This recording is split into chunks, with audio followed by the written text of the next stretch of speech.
पहा, sale and sale organelle संदर्भात काही प्रश्न आहेत आपल्याकडे. पहिला प्रश्न आहे की in which organism cell wall is present. तर असे ऑर्गॅनिझम की ज्यामध्ये सेल वॉल अर्थातच पेशीभित्तिका प्रेझेंट असते, तर ते एक्झाम्पल आहे अल्गी, फंगी आणि प्लांट्स. सेकंड क्वेश्चन होता cell wall is compose of, म्हणजे पेशीभित्तिका कशाची बनलेली आहे. तर आन्सर आहे सेल्युलोज अँड पेक्टिन. तिसरा प्रश्न आहे which polymers are added in cell wall as per need, म्हणजे आवश्यकतेनुसार कोणते कोणते पॉलिमर्स म्हणजे बहुवारिके पेशीमध्ये तयार होतात. तर आन्सर आहे लिग्निन, सुबेरिन अँड क्युटीन. त्यानंतर आहे how is the structure of cell membrane. आता ॲनिमल सेलमध्ये सर्वात बाहेरचं आवरण सेल मेम्ब्रेन असतं. सेल मेम्ब्रेन तसं प्रत्येक सजीवामध्ये असतं, पण ॲनिमल सेलमध्ये ते सर्वात बाहेरचं आवरण असतं. तर त्याचं स्ट्रक्चर कसं आहे, तर proteins are embedded in 2 layers of phospholipids, म्हणजे जे स्पुरिल मेद असतात ज्यांना आपण फॉस्फोलिपिड्स म्हणतो, तर यांच्या 2 लेयर्समध्ये 2 आवरणामध्ये प्रोटीन्स रुतलेले आहेत. अशा प्रकारची त्यांची स्ट्रक्चर असतं.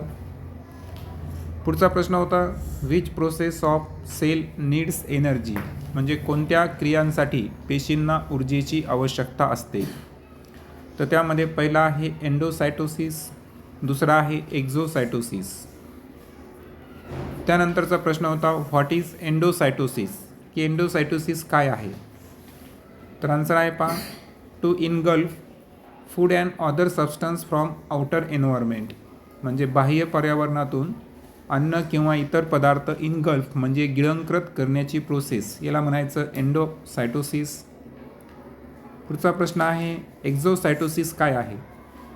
To excrete waste material out of the cell, म्हणजे पेशीच्या बाहेर जे टाकाऊ पदार्थ आपण पेशी बाहेर टाकते, तर त्या प्रक्रियेला म्हणायचं exocytosis. Which process of cell did not consume energy, म्हणजे पेशीच्या ऊर्जा न वापरता चालणाऱ्या क्रिया कोणत्या आहेत. त्यामध्ये एक आहे डिफ्युजन, ज्याला आपण विसरण म्हणतो, आणि दुसरा आहे ऑस्मोसिस, ज्याला आपण परासरण म्हणतो. प्रश्न आहे what is diffusion. Entry or exit of small molecules like oxygen and carbon dioxide. तर ऑक्सिजन आणि कार्बन डायऑक्साईड सारखे लहान रेणू पेशीच्या आत येणे किंवा बाहेर जाणे, या प्रक्रियेला म्हणायचं diffusion. Osmosis of cell is related to, म्हणजे पेशीचं जे ऑस्मोसिस प्रोसेस आहे ही कशाशी संबंधित आहे. तर त्याचा आन्सर आहे ट्रॅव्हलिंग ऑफ वॉटर, म्हणजे पेशीमध्ये जे पाण्याचं वहन होतं त्याच्याशी संबंधित असणारी ही प्रोसेस आहे. त्यानंतर which are 3 possibilities of osmosis physical process. आता ऑस्मोसिस ही एक भौतिक प्रक्रिया आहे. तिच्या 3 शक्यता म्हणजे आयसोटोनिक, हायपोटॉनिक आणि हायपरटॉनिक. तुम्हाला माहीत असेल की पेशीच्या आत आणि बाहेर पाण्याचं प्रमाण सारखं असेल तर त्याला आपण आयसोटोनिक म्हणतो. पाण्यामध्ये पेशीमध्ये पाण्याचं प्रमाण कमी असेल तर त्याला हायपोटोनिक, आणि जास्त असेल तर हायपरटोनिक. त्यानंतर आहे contraction of cytoplasm is non as. तर कधी कधी काय होतं की पेशी द्रव आकसतं, त्याला कॉन्ट्रॅक्शन म्हणायचं.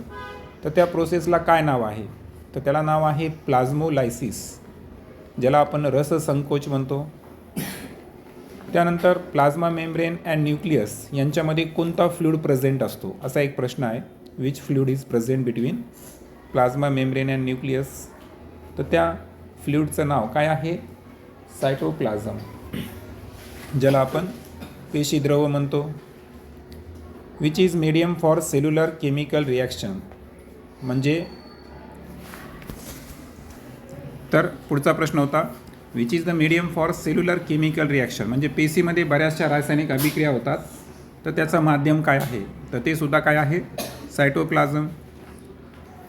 Part of cytoplasm other than organelles is non as the. आता पेशीमध्ये जे अवयव असतात त्यांना आपण सेल ऑर्गेनिल्स म्हणतो. तर सेल ऑर्गेनिल सोडलं तर उरलेला जो सायटोप्लाझमचा भाग आहे त्याला एक विशिष्ट नाव आहे, ते काय आहे, तर त्याला म्हणायचं सायटोझोल. पुढचा प्रश्न आहे which substance stored by cytosol, की सायटोझोलमध्ये कोणते पदार्थ साठवले जातात.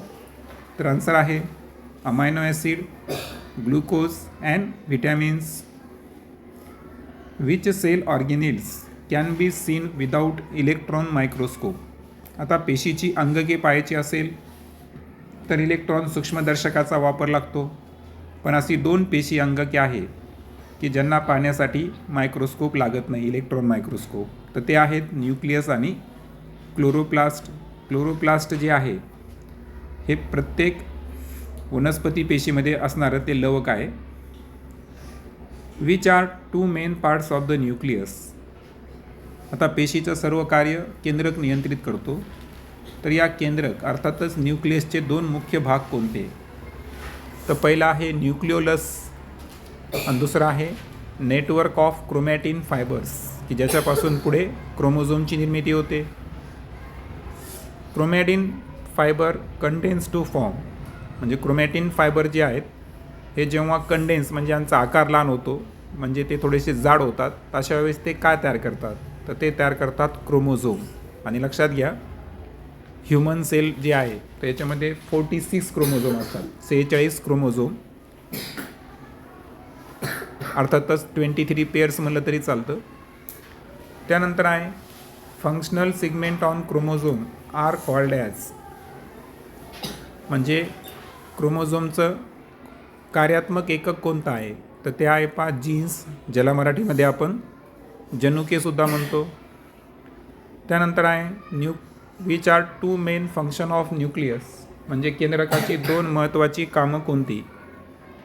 तर पहिलं आहे तर न्यूक्लियसचे 2 कार्य पहिलं आहे control all metabolic activities and cell division, म्हणजे पेशीमध्ये जेवढ्या काही चयापचय क्रिया होतात, सर्व प्रकारच्या केमिकल रिॲक्शन, मेटाबॉलिक ॲक्टिव्हिटीज, आणि सेल डिव्हिजन म्हणजे पेशीचं विभाजन, तर हे नियंत्रित करण्याचं काम केंद्रक करतो. दुसरा आहे involve in transmission of heredity character from parents to offspring, म्हणजे पॅरेंट्सकडून ऑफस्प्रिंगकडे जी अनुवंशिक गुणधर्म असतात जीन्सच्या थ्रू ट्रान्सफर करण्याचं कामसुद्धा कोण करतो, nucleus. Nucleus is loss in, मग आता न्यूक्लियस कोणत्या पेशीमध्ये नष्ट झालेलं असतं. तर पहिला आहे RBC, तुम्हाला माहीत आहे red blood cells in human, की ऑक्सिजनला जागा उपलब्ध करून देण्यासाठी तर केंद्रक नष्ट होतं.